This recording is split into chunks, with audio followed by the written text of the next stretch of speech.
क्या कहा तुमसे श्री कृष्ण ने घटोत्कच? उन्होंने आशीर्वाद दिया और कहा कि ये रात मेरी है और मैं इसका। अर्थात कृष्ण ने कहा कि हर रात आने वाले दिन का एक उत्सव है।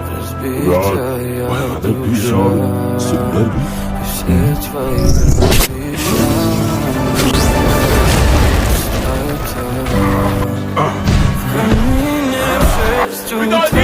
अश्वत्थामा ने उसके पुत्र पर वार कर दिया।